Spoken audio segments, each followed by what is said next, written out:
Hello, আজকে আমরা class 10 এর তাপের ঘটনাসমূহ এই চ্যাপ্টারটি শুরু করছি। এই চ্যাপ্টারটি মূলত দুটি পার্টে বিভক্ত।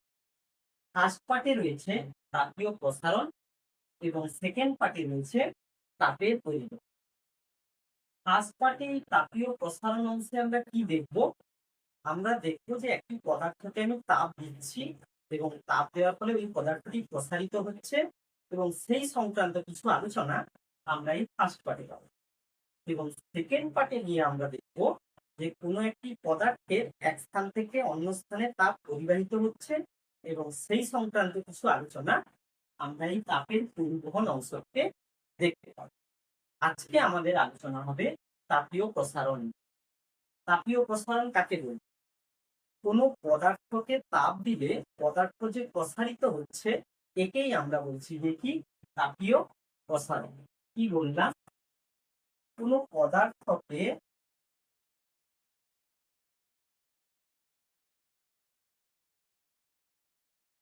তাপ দিলে কি হচ্ছে? পদার্থটি প্রসারিত হচ্ছে। পদার্থটি প্রসারিত হবে, একেই আমরা বলছি তাপীয় প্রসারণ। কাকে তাপ দিচ্ছি আমরা? পদার্থকে তাপ দিচ্ছি। পদার্থ ক প্রকারের হয়? 3 প্রকারের, কঠিন, তরল এবং গ্যাসীয়। সেই কারণে তাপীয় প্রসারণও 3 প্রকারের পাবো। কঠিনের প্রসারণ, তরলের প্রসারণ এবং গ্যাসের প্রসারণ।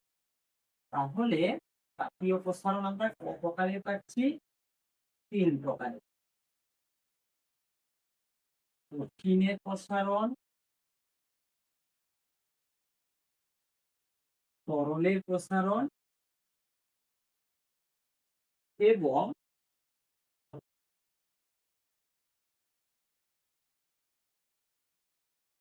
গ্যাসের প্রসারণ। দেখা গেছে এই তিনটে পদার্থেরই উষ্ণতা যদি আমরা একই পরিমাণ বাড়াই তাহলে গ্যাসের প্রসারণটা সব থেকে বেশি হয় এবং কঠিনের প্রসারণটা সব থেকে কম হয়। কেন হয় সেটা নিয়েই এবার আমরা আলোচনা করি। সেইটা আলোচনা করার জন্য আমরা তিনটে পদার্থ নিয়ে নিলাম। এখানে একটি কঠিন পদার্থ নিলাম, কঠিন পদার্থের একটি মনে করো দণ্ড নিয়েছি। এখানে একটি পাত্রে কিছু পরিমাণ তরল পদার্থ নিয়েছি এবং এরকম একটি আবদ্ধ পাত্রে কিছু পরিমাণ রেখেছি গ্যাসীয় পদার্থ রেখেছি এবং আমরা ধরে নিচ্ছি উভয়েরই উষ্ণতা কত? উভয়েরই উষ্ণতা হচ্ছে যে 30 ডিগ্রি সেলসিয়াস। এবার আমরা এই প্রতিটি পদার্থের উষ্ণতা 2 ডিগ্রি করে বাড়াতে চাইছি, মানে 30 ডিগ্রি থেকে আমরা 32 ডিগ্রি সেলসিয়াস করতে চাইছি। 30 থেকে 32 করতে গেলে আমাদের কি দিতে হবে? তাপ দিতে হবে। তাহলে এই পদার্থটাকেও আমরা তাপ দিয়েছি, এই পদার্থটাকেও আমরা তাপ দিয়েছি এবং এই পদার্থটাকেও আমরা কি দিয়েছি? তাপ দিয়েছি। এবার তাপ দিতে দেখা গেল যে তিনটে পদার্থই তো প্রসারিত হয়েছে, কিন্তু গ্যাসীয় পদার্থটা সব থেকে বেশি প্রসারিত হয়েছে এবং কঠিনের প্রসারণটা সব থেকে কম হয়েছে। তাহলে প্রসারণের নিরিখে আমরা যদি দেখি তাহলে গ্যাসের প্রসারণ সব থেকে বেশি, গ্যাসের প্রসারণ গ্রেটার দেন তরলের প্রসারণ গ্রেটার দেন কঠিনের প্রসারণ। কেন সেটা এবার আমরা জানি। দেখো, কঠিন হোক, তরল হোক বা গ্যাসীয় পদার্থ হোক, এই পদার্থগুলো অসংখ্য অণু এবং পরমাণু নিয়ে গঠিত। তাহলে আমরা এই পদার্থটিকে, এখানে আমি ধরো দুটো অণুকে ধরেছি, তরল পদার্থের ক্ষেত্রেও আমরা এখানে দুটো অণুকে নিলাম এবং গ্যাসীয় পদার্থের ক্ষেত্রেও আমরা এই দুটো অণুকে চিহ্নিত করলাম। এখন কঠিন হোক, তরল হোক বা গ্যাসীয় পদার্থ হোক, এই পদার্থগুলোর অণুগুলোর মধ্যে অ্যাকচুয়ালি একটি আকর্ষণ বল কাজ করে। সেই আকর্ষণ বলকে আমরা কি বলি? আন্ত আণবিক আকর্ষণ বল। কি? আন্ত আণবিক আকর্ষণ বল। অর্থাৎ কঠিন পদার্থের এই যে দুটো অণু, এই দুটো অণুর মধ্যে একটা বল কাজ করছে এবং সেই বলটা কেমন বল? আকর্ষণ বল। তরল পদার্থের দুটো অণুর মধ্যে সেই এক প্রকারের আকর্ষণ বল কাজ করছে, যেটাকে আমরা বলছি আন্তঃআণবিক আকর্ষণ বল। এবং গ্যাসীয় পদার্থেরও দুটো অণুর মধ্যে কি কাজ করছে? একটি আকর্ষণ বল কাজ করছে। এই আকর্ষণ বলটাকে আমরা বলছি যে কি? আন্তঃআণবিক আকর্ষণ বল। দেখা গেছে কঠিন পদার্থের দুটো অণুর মধ্যে এই আকর্ষণ বলের মান সব থেকে বেশি এবং গ্যাসীয় পদার্থের এই দুটি অণুর মধ্যে আকর্ষণ বলের মান সব থেকে কম। তার মানে আকর্ষণ বলের নিরিখে যদি আমরা পদার্থগুলোকে সাজাই, তাহলে কঠিনের ক্ষেত্রে এই আকর্ষণ বল সব থেকে বেশি, তারপরে তরল, তারপরে গ্যাস। এখন দেখো এই অণুগুলোর মধ্যে অর্থাৎ কঠিন পদার্থের এই দুটো অণুর মধ্যে এই আকর্ষণ বলের মান এতটাই বেশি যে এই দুটো অণু সাধারণ অবস্থাতেই একে অপরকে ছেড়ে দূরের দিকে সরে যেতে পারছে না। এই জন্য এই পদার্থটাকে তুমি যেখানেই রাখবে, পদার্থটা কিন্তু সেই নির্দিষ্ট শেপ বজায় রাখে। অর্থাৎ আমি যদি এই পেনটার কথা ভাবি, এই পেনের এখানে একটা অণু এবং এই অণুর কথা যদি আমরা ভাবি, এই দুটো অণুর মধ্যে আকর্ষণ বল এতটাই বেশি, একটা অণু আরেকটা অণুকে ছেড়ে দিয়ে একটু দূরের দিকে সরে যেতে পারছে না। তার জন্য এই যে পদার্থটা যা শেপ, যে যেরকম আকারের আমরা পেন নিয়েছি, এই পেনটাকে তুমি যেখানেই রাখো না কেন সাধারণ অবস্থাতেই সে কিন্তু সেরকম তার শেপ বজায় রাখে। কিন্তু দেখো এই যে তরল পদার্থ নিয়েছে, এই তরল পদার্থের এই যে দুটো অণু, এ অণু এবং বি অণু, এদের মধ্যেও আকর্ষণ বল কাজ করছে কিন্তু কঠিনের থেকে কম। সেই কারণে এরা সুযোগ পেলে এই দুটো অণু একে অপরের থেকে দূরে কিন্তু সরে যেতে পারবে বা পারে। সেই কারণে আমরা যদি মনে করি এখান থেকে জল, এই জলটাকে নিয়ে বা এই তরল পদার্থটাকে নিয়ে আমরা মেঝেতে ফেলে নিয়েছি, তাহলে কি এই এ এবং বি এই দুটো অণু সেই নির্দিষ্ট অবস্থানে থাকবে না তারা আরো দূরের দিকে সরে যাবে? দূরের দিকে সরে যাবে। কেন? কারণ তাদের আকর্ষণ বলের পরিমাণটা অনেকটা কম, কঠিনের থেকে অনেক কম। বোঝা গেছে? একইভাবে গ্যাসীয় পদার্থের ক্ষেত্রে এই দুটো অণুর মধ্যে আকর্ষণ বলের মান আরো কম। সেই কারণে এরা সুযোগ পেলে কিন্তু এদের মধ্যে এই আকর্ষণ বলটাকে ছাড়িয়ে এরা দূরের দিকে সরে যেতে পারে। এই পাত্রটির এই ঢাকনাটা যদি আমি খুলে দিই, তাহলে দেখবে এই অণু এবং এই অণু এরা কিন্তু দূরের দিকে চলে যাচ্ছে, অর্থাৎ ছড়িয়ে পড়ছে চারিদিকে। কেন ছড়িয়ে পড়ছে? কারণ এদের মধ্যে আকর্ষণ বলের পরিমাণটা এতটাই নগণ্য যে সেই আকর্ষণ বলটাকে ছাড়িয়ে এরা দূরের দিকে চলে যেতে পারে। এখন এই পদার্থটাকে যখন আমরা তাপ দিচ্ছি, তখন এই পদার্থটা কেন প্রসারিত হচ্ছে সেটা দেখার জন্য মনে করো আমি এই ছবিটি এখানে আঁকছি।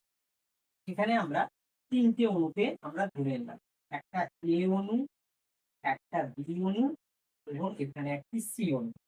এবার যখনই আমি এখানে হিট দিচ্ছি, তাপ দিচ্ছি, তখন এই যে অণুগুলো এই তাপ শক্তি পেয়ে এরা প্রচন্ড ভাবে কাঁপা শুরু করে।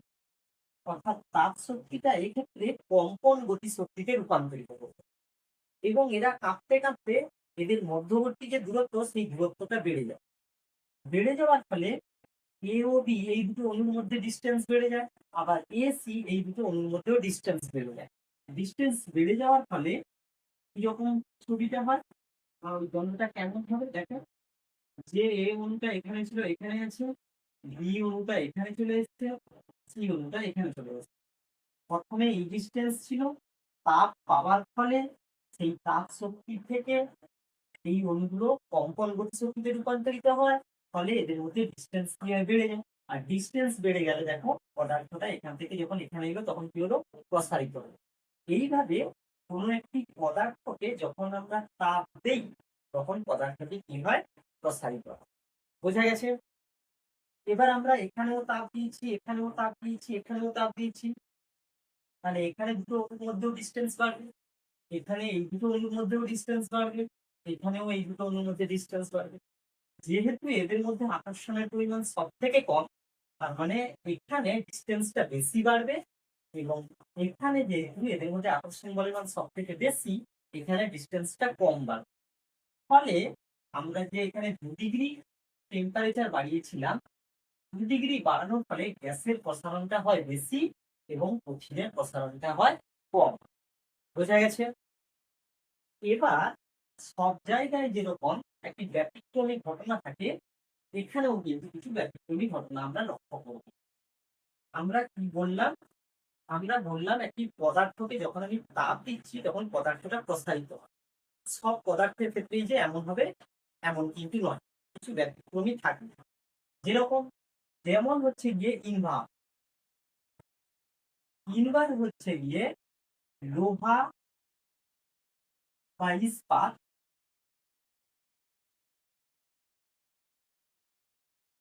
এবং নিকেলের একটি সম্পর্ক, যেখানে লোহা বা ইস্পাত থাকে 64% এবং নিকেল থাকে 36%। এটা কিন্তু আলাদাভাবে কোশ্চেন চায় যে ইনভার সংকর ধাতুটি কি কি পদার্থ এবং কত পার্সেন্টেজ নিয়ে গঠিত। তো এই পদার্থটাকে আমরা যদি তাপ দিই, এই পদার্থ প্রসারিত হয় না, সংকোচন হয়, অর্থাৎ পদার্থের প্রসারণটাই নগণ্য। আবার তুমি যদি একটা রাবার ব্যান্ড নাও, রাবার ব্যান্ডকে যদি তুমি এরকম একটা টান টান করে রাখো, তাকে রাবার ব্যান্ডকে যদি তুমি টান টান করে রাখো, দিয়ে তুমি যদি হিট দাও, তাহলে তুমি দেখবে সেখানে ওই পদার্থটার প্রসারণের বদলে সংকোচন হচ্ছে।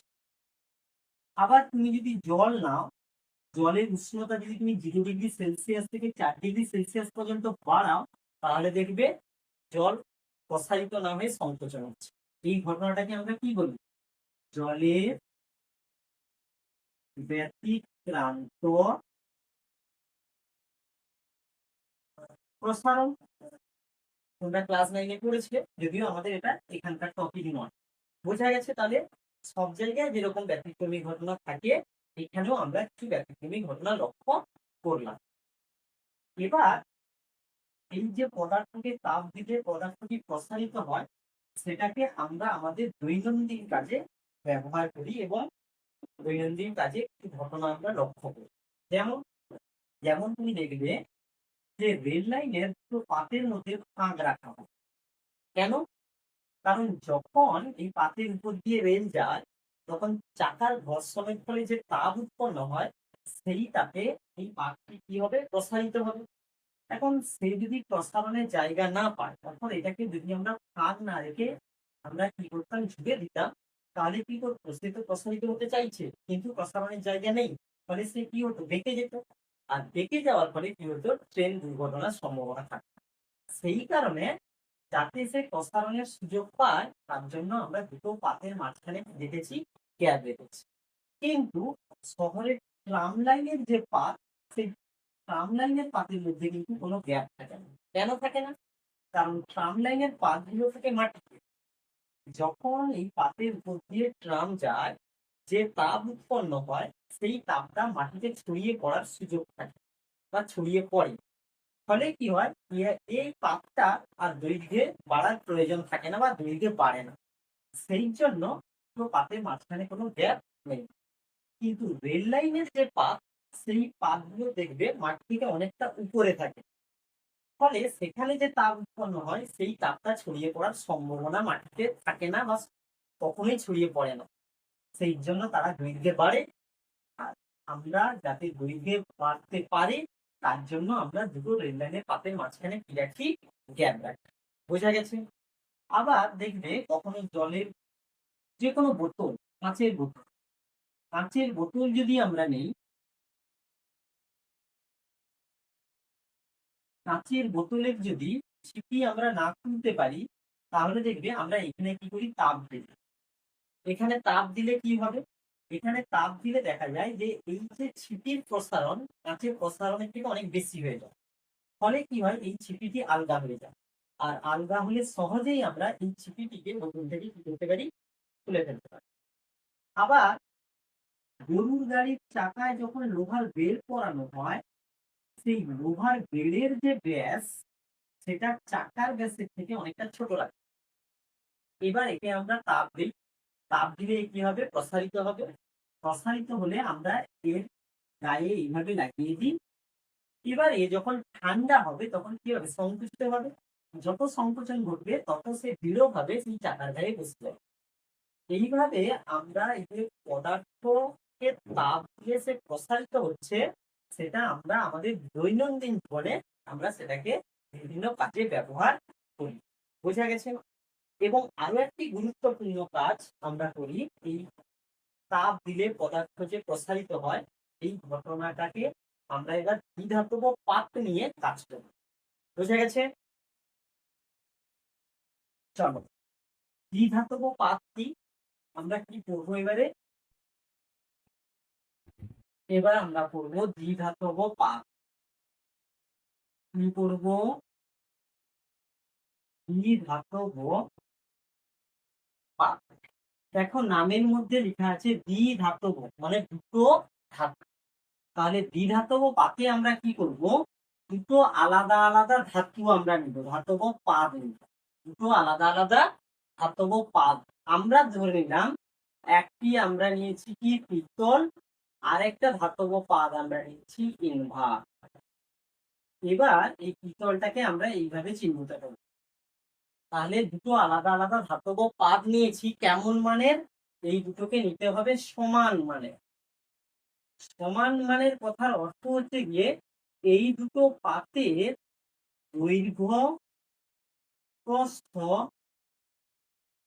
এবং বেধ যেন সমান। তাহলে কি বললাম? দুটো আলাদা আলাদা ধাতুর পাত নিব, যাদের দৈর্ঘ্য, প্রস্থ এবং বেধ যেন কি হয়? সমান হয়। এটা যদি আমাদের একটা ধাতব পাত হয়, তাহলে দৈর্ঘ্য, প্রস্থ এবং বেধ, বেধ মানে কি? কতটা মোটা, সেটা যেন কি হয়? এই দুটো ধাতব পাতের ক্ষেত্রে সমান হয়। হয়েছে? এবার আমরা কি করব? এই দুটো ধাতব পাতকে আমরা একটার উপর আরেকটাকে রাখবো। কি করব? একটার উপর আরেকটাকে রাখবো। মনে করো এটাই হচ্ছে গিয়ে আমাদের পিতল, পিতলের উপর ইনভার আছে। এবার এই দুটো ধাতব পাতকে আমরা জুড়বো বা দৃঢ়ভাবে আটকাবো। সেটা আটকাবো কি করে? সেটা আটকাবো কোনো চিট বা দড়ি বেঁধে, কিন্তু আমরা আটকাবো না। আমাদের আটকানোর একটা প্রসেস আছে। প্রসেসটি কি? প্রসেস হচ্ছে গিয়ে আমরা প্রথমে এইভাবে ছিদ্র করলাম দুটো পাতে, এখানেও আমরা আরেকটা ছিদ্র করলাম। এবার আমরা একটি ধাতব খিল, একটি ধাতব খিল বা রিভেট নিলাম। এবার এই ধাতব খিল বা রিভেটকে আমরা কি করব? তাপ দিব, তাপ দিয়ে তাকে একটু প্রসারিত করে দেব। এবার আমরা সেই ধাতব খিল বা রিভেটকে আমরা এর মধ্যে কি করব? ঢুকিয়ে দেব। এর মধ্যে ঢুকিয়ে দিলাম এবং এর মাথাটা হাতুড়ি দিয়ে আমরা ভালো করে কি করলাম? পিটে দিলাম। এবার দেখো এই ধাতব খিল বা রিভেটটি যখন ঠান্ডা হবে তখন কি হবে? সংকুচিত হবে। আর যত সংকুচিত হবে তত সেই দুটো ধাতব পাতকে আরো দৃঢ়ভাবে আটকে নেবে। এইভাবে দুটো ধাতব পাতকে জোড়াকে আমরা কি বলি? রিভেট করা। কি বলি? রিভেট করা। তাহলে আমাদের দ্বিধাতব পাতটি কি হলো? দ্বিধাতব পাত হচ্ছে সমান মানের দুটি আলাদা আলাদা ধাতব পাতকে রিভেট করে জুড়ে আমরা যে ধাতব পাতটি পাচ্ছি, সেই ধাতব পাতটিকে বলবো দ্বিধাতব পাত। বোঝা গেছে? এবার এই দ্বিধাতব পাতকে আমরা কি করব? তাপ দিব। কি করব? এখানে তাপ। দেখো এই দ্বিধাতব পাতকে আমরা যদি তাপ দেই, তাহলে ইনভারের তো প্রসারণ একেবারেই হয় না, আর পিতলের প্রসারণ অনেক বেশি হয়। এই অসম প্রসারণের ফলে এই পাতটি কি হবে? বেঁকে যাবে। এখন এই পাতটি কোন দিকে বাঁকবে? এই পাতটি এদিকে বাঁকবে না এই পাতটি এদিকে বাঁকবে, সেটা আমাদের একটু বুঝতে হবে। এবার সেইটা করার জন্য আমরা কি করলাম? ছবি এঁকে নিই এখানে। মনে করো এইটা হচ্ছে গিয়ে আমাদের দ্বিধাতব পাত। এবার এই দ্বিধাতব পাতকে আমরা কি করছি, তাপ দিচ্ছি। কি করছি, তাপ দিচ্ছি। এইখানে তাপ দিচ্ছি। এখন এই বিধাতব পাতটি এদিকেও বাঁকতে পারতো, আবার এদিকেও বাঁকতে পারতো। সেইটা আমরা দুটো ছবি আঁকি, কোনটা হবে জানতে হবে। আমরা ধরলাম এভাবেও পাতটি বাঁকতে পারতো,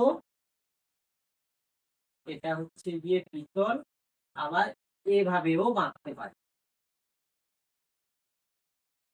এভাবেও বাঁকতে পারে, এটা হচ্ছে গিয়ে পিতল। তাহলে দেখো আমরা কি বললাম, তাপ দেওয়ার ফলে ইনভারের তো প্রসারণ হবে না, কিন্তু পিতলের প্রসারণ অনেক বেশি। তাহলে কোন ভাবে বাঁকলে পিতলের প্রসারণ বেশি হয়েছে দেখো। যদি এইভাবে বাঁকে তাহলে দেখো পিতলের প্রসারণ অনেকটা বেশি হয়েছে, কিন্তু এইভাবে বাঁকলে কিন্তু পিতলের প্রসারণ হয়নি।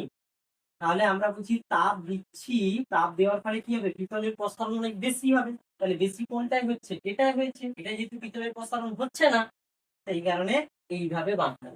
আমরা মনে রাখবো কি করে, মনে রাখবো কোনো একটা দ্বিধাতব পাতকে আমরা যদি তাপ দেই, তাহলে তাপ দিলে এই দ্বিধাতব পাতটি বাঁকবে, এমন ভাবে বাঁকবে বাঁকের বাইরের দিকে যেন যে ধাতুটির প্রসারণ বেশি সেই ধাতুটি থাকে।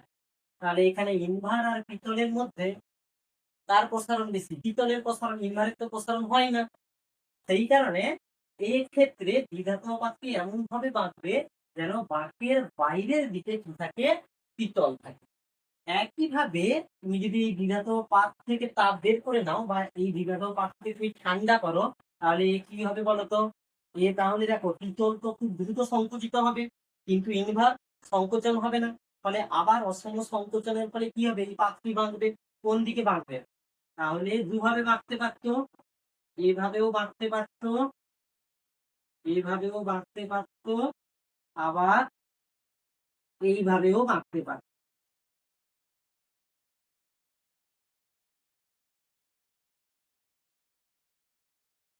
এইভাবেও বাঁকতে পারতো।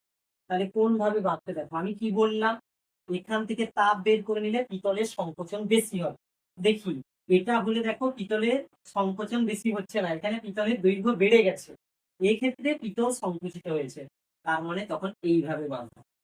তাহলে এটাকে মনে রাখবো কিরকম, কোন দ্বিধাতব পাতকে আমরা যদি ঠান্ডা করি বা সেখান থেকে তাপ বের করে নিই, তাহলে সে বাঁকবে, এমন ভাবে বাঁকবে বাঁকের দিকে যে ধাতুটির প্রসারণ সংকোচন, যে ধাতুটির প্রসারণ বেশি বা সংকোচন বেশি, সেই ধাতুটি ওই বাঁকের দিকে থাকে।